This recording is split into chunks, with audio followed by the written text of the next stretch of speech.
نبی پاک علیہ الصلوۃ والسلام کا دور ہے اور ایک شخص جو شکاری تھا ایک ہرنی کا شکار کر کے پیارے آقا علیہ الصلوۃ والسلام کے سامنے سے گزرنے لگا۔ اللہ کے حبیب علیہ الصلوۃ والسلام کو رب نے بہت سارے کمالات اور بہت سارے معجزات سے نوازا تھا۔ وہ جب ہرنی کا شکاری ہرنی لے کر آقا علیہ الصلوۃ والسلام کی بارگاہ سے گزرنے لگا تو اللہ کریم نے اس ہرنی کو بولنے کی قوت عطا فرمائی اور اس نے نبی پاک سے عرض کی، یا رسول اللہ صلی اللہ تعالی علیہ وسلم، میرے چھوٹے چھوٹے بچے دودھ پیتے بچے ہیں اور وہ بھوکے ہیں، شکاری نے مجھے شکار کر لیا ہے، آپ اس سے کہیے کہ کچھ دیر کے لیے مجھے اجازت دے کہ میں اپنے بچوں کو دودھ پلاؤں اور اس کے بعد میں واپس آ جاؤں گی۔ اب یہ بڑی امیزنگ بات ہے کہ جانور بات کر رہا ہے اور آقا علیہ الصلوۃ والسلام اس کی بولی بھی سمجھ رہے ہیں، لیکن اس سے بڑی کمال کی بات یہ ہے کہ نبی پاک اسے جواب بھی عطا فرماتے ہیں اور فرماتے ہیں کہ اگر تم واپس نہ آئی تو کیا گارنٹی ہے، کیونکہ نارملی دنیا میں یہ ہوتا ہے کہ کوئی چیز شکار کر لی جائے اسے چھوڑ دے تو وہ بھاگ جاتا ہے، جانور یا پرندہ واپس تو نہیں آتا۔ مگر نبی پاک علیہ الصلوۃ والسلام کی بارگاہ میں وہ ہرنی عرض کرتی ہے کہ حضور اگر میں واپس نہ آؤں تو مجھ پر اللہ پاک کی ایسی لعنت ہو جیسی اس شخص پر لعنت ہوتی ہے جس کے سامنے آپ کا ذکر کیا جائے اور وہ درود نہ پڑھے۔ حضور میں واپس نہ آؤں تو مجھ پر ایسی لعنت ہو کہ جو شخص نماز پڑھتا ہے اور پھر دعا نہ مانگے۔ نبی پاک علیہ الصلوۃ والسلام نے اس شکاری سے کہا کہ اس ہرنی کو چھوڑ دو، یہ تھوڑی دیر بعد واپس آ جائے گی۔ پہلے ہی وہ شکاری حیران تھا کہ جانور میرا گفتگو ان سے کر رہا ہے، اچھا اس نے نبی پاک کو بھی پہچانا نہیں تھا تو کہتا ہے کہ یہ واپس نہ آئی تو اس کی گارنٹی کیا؟ نبی پاک علیہ الصلوۃ والسلام نے فرمایا میں ضمانت لیتا ہوں یہ ہرنی واپس آئے گی۔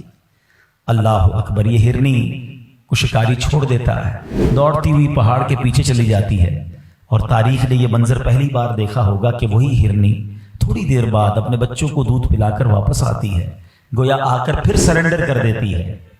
یہ اتنا ہی خوبصورت واقعہ، یہ انسیڈنٹ جاری ہے، مگر بات اور خوبصورت کیا ہو جاتی ہے کہ جبریل امین اب حاضر ہوتے ہیں اور نبی پاک علیہ الصلوۃ والسلام کی بارگاہ میں عرض کرتے ہیں کہ حضور اللہ کریم آپ کو سلام ارشاد فرماتا ہے اور ارشاد فرماتا ہے کہ میں آپ کی امت پر اس سے زیادہ مہربان ہوں جتنی ہرنی اپنی اولاد پر شفقت کرتی ہے۔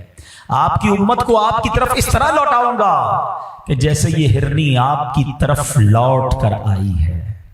میرے پیارے اسلامی بھائی، کمال مصطفیٰ صلی اللہ تعالی علیہ وسلم کے جانور نبی پاک سے گفتگو کر رہے ہیں اور آقا جانوروں کی بولیاں بھی سمجھ رہے ہیں اور انہیں رپلائی بھی دے رہے ہیں۔ یہ اللہ نے کیسا کمال سرور کائنات علیہ الصلوۃ والسلام کو عطا فرمایا۔ دوسری بات، ایز اے گارنٹی اس ہرنی نے جو بات کی وہ بڑی یوں سمجھیے ہمارے لیے سبق آموز ہے کہ حضور اگر میں واپس نہ آؤں تو مجھ پر ایسی لعنت ہو جیسی اس پر لعنت ہوتی ہے جس کے سامنے آپ کا ذکر کیا جائے اور آپ پر درود نہ پڑھے۔ یہ بڑی اہم بات ہے۔ نارملی ہم لوگ درود پاک پڑھنے کو بڑی فضیلت کی بات سمجھتے ہیں اور سمجھنا چاہیے، لیکن اس کو گرانٹڈ لے لیتے ہیں کہ پڑھ لیا تو ٹھیک ہے، نہیں پڑھا تو کوئی بات نہیں۔ ایسا نہیں ہے۔ بینگ اے مسلم، یہ ہم پر نبی پاک علیہ الصلوۃ والسلام کا حق ہے کہ امتی آقائے دو جہاں صلی اللہ تعالی علیہ وسلم پر درود پڑھے، اور اسپیشلی جب نبی پاک صلی اللہ تعالی علیہ وآلہ وسلم کا نام لیا جائے، آپ کے اور ہمارے سامنے جب آقا علیہ الصلوۃ والسلام کا نام لیا جائے تو تب درود ضرور پڑھنا چاہیے۔ تو اپنی عادت بنائیں کہ نبی پاک پر درود کثرت سے پڑھتے رہا کریں۔ اور دوسری بات جو اس نے کہی کہ حضور اگر میں واپس نہ آؤں تو ایسی لعنت جیسی اس پر ہوتی ہے کہ جو نماز پڑھے اور دعا نہ مانگے۔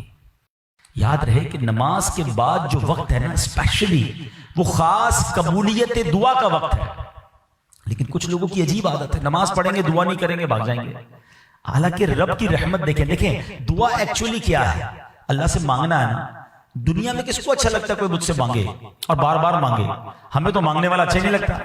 کوئی ایک بار مانگ لے، کوئی دوست ہو قریبی ہو بندہ اس کی ہیلپ کر دیتا ہے، دوبارہ مانگے تو کہتا ہے پہلے تو دیا تھا اس کا کیا کیا، اور تیسری بار مانگے تو ہم کہتے ہیں اس کی تو عادت ہو گئی ہے مانگنے کی، چوتھی بار تو موبائل ہی نمبر ہی بلاک ہو جاتا ہے۔ یہ ہے دنیا والے، مگر رب کی شان دیکھو، جو نہیں مانگتا رب اس سے ناراض ہوتا ہے اور جو جتنا مانگتا ہے اللہ اسے اتنا پسند کرتا ہے۔ کیسی شان کریمی ہے میرے مالک کی۔ قرآن میں اس نے فرمایا نا ادعونی استجب لکم، تم مجھ سے مانگو میں تمہیں عطا کروں گا۔ مگر ہم لوگ مانگنے میں ہی سستی کرتے ہیں، دعا مانگنے میں بھی کنجوسی کر رہے ہیں۔ حالانکہ الدعاء مخ العبادہ، حدیث پاک کے الفاظ ہیں دعا عبادت کا مغز ہے، تو پھر تو ہمیں کثرت سے دعا مانگنی چاہیے نا۔ تو پتہ چلا کہ دعا نہ مانگنے والے سے رب ناراض ہوتا ہے۔ اچھا پھر ایک اور کمال کی بات یہ ہے کہ اس ہرنی نے پیارے آقا علیہ الصلوۃ والسلام سے یہ نہیں عرض کی کہ حضور مجھے چھڑوا دیں، شکاری نے مجھے پکڑ لیا ہے۔ ماں چاہے جانور کی ماں ہو، اس کو خیال اپنے بچوں کا ہی ہوتا ہے کہ حضور میرے بچے بھوکے ہیں، مجھے اجازت دلوائیں، میں اسے دودھ پلانا چاہتی ہوں۔ اور اب اگلی بات جو رب عز و جل نے ارشاد فرمایا کہ اے محبوب تمہارا رب تمہیں سلام ارشاد فرماتا ہے، اور یہ ارشاد فرماتا ہے کہ جیسے یہ ہرنی لوٹ کر آئی ہے، رب فرماتا ہے تمہاری امت بھی تم پر لوٹا دوں گا۔ اس ہرنی کو اپنے بچوں سے جتنا پیار ہے، رب تمہاری امت پر اس سے زیادہ بھی مہربان ہے۔ سبحان اللہ، یہ اتنی مہربانی ہم پر کیوں ہے؟ کیونکہ امتی کس کے ہیں؟ وہ ہمارے نبی، ان کے ہم امتی۔ امتی تیری قسمت پہ لاکھوں سلام، میری خوش قسمتی، میں تیرا امتی۔ یقین کریں یہ ہم پر کرم والا کرم ہوا ہے۔ پچھلے دنوں سوشل میڈیا کے پر ایک پوسٹ بڑی گردش کر رہی تھی کہ 200 سے زیادہ ملک ہیں دنیا میں، 400 سے زیادہ مذہب ہیں، ہزاروں قومیں ہیں، یہ رب کا ہم پر کتنا بڑا احسان ہے کہ ہمیں امت محمدی میں پیدا فرما دیا ہے۔ یہ صرف اللہ کی مہربانی ہے، ہماری تو کوئی اوقات نہیں نا، بن مانگے دیا اور اتنا دیا، دامن میں ہمارے سمایا نہیں۔ تو بہرحال میرے پیارے اسلامی بھائیوں، اس ایک واقعے سے ہم کو یہ سبق مل رہا ہے کہ درود پاک جو ہے وہ کثرت سے پڑھنا ہے، اور بالخصوص جب نام مصطفیٰ صلی اللہ تعالی علیہ وسلم ہم زبان سے لیں یا سنیں، اسے ضرور ہمیں درود پاک پڑھنا چاہیے۔ تو درود پاک ہماری زندگی میں، ہمارے شیڈیول میں ضرور شامل ہونا چاہیے۔